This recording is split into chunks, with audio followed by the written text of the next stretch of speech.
Graça e paz, queridos irmãos. Nós vamos para mais uma aula de História Eclesiástica.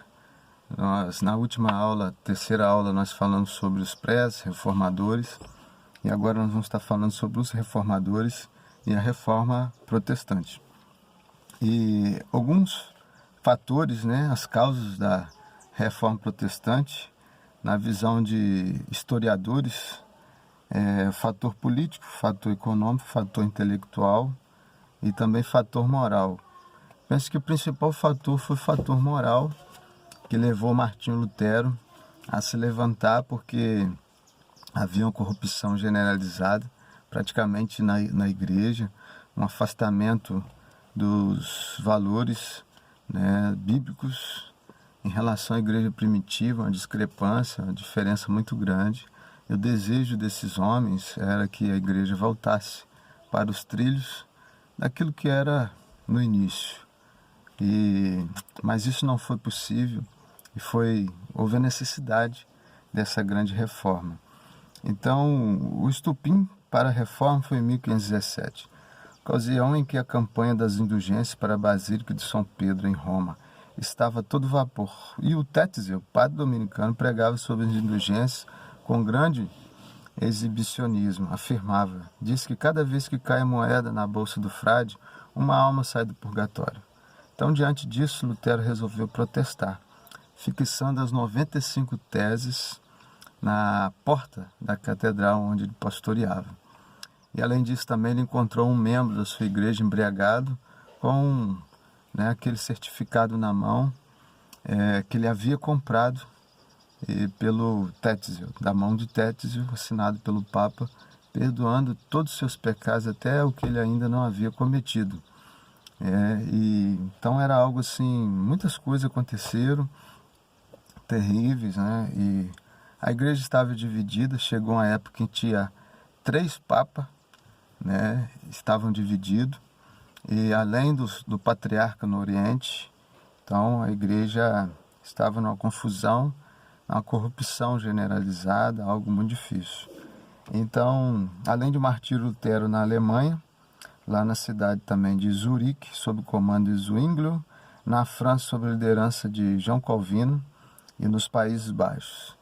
Então, houve esses homens que se levantaram com muita força e coragem e fé para poder enfrentar uma ditadura religiosa, uma hegemonia política e religiosa, e durante 100 anos houve guerra entre os reis católicos e os reis protestantes.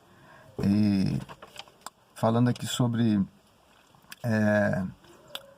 a Contra-Reforma, a Contra-Reforma foi no Concílio de Trento, onde a igreja reuniu para poder combater aí os protestantes, fazer uma reforma também interna, adicionando livros apócrifos à Bíblia.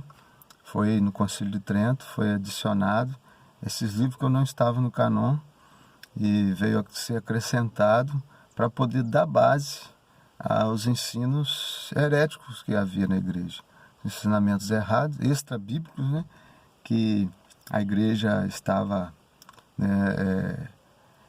seguindo, e então houve essa necessidade, como dar base, como apoiar as heresias, a não ser que tivesse aquilo escrito. Então tiveram a ideia nesse concílio de acrescentar esses livros apócrifos, e isso aconteceu além das guerras que foi planejada ali, para que poder eliminar aí os protestantes, mas houve uma resistência, e o protestantismo, apesar de muitas baixas, de muitas mortes, não teve como segurar, não teve como barrar, até porque os humanistas na época, que eram os estudantes das línguas, principalmente do grego, eles tiveram uma mente brilhante, foram esclarecidos, não havia como, e se espalhou. A Bíblia foi traduzida para a língua do povo, e não tinha mais como a igreja romana segurar, e houve um avivamento, e Deus então levantou novamente uma igreja remanescente, um povo que lutou, que batalhou.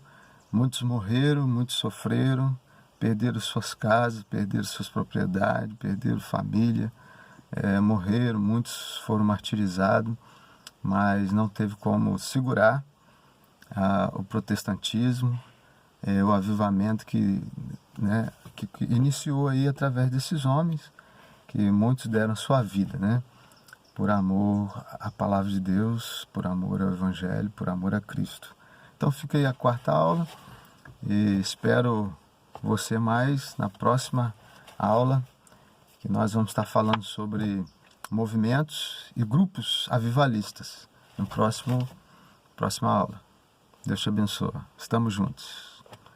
Crescer no conhecimento e na graça em Cristo Jesus. Deus te abençoe.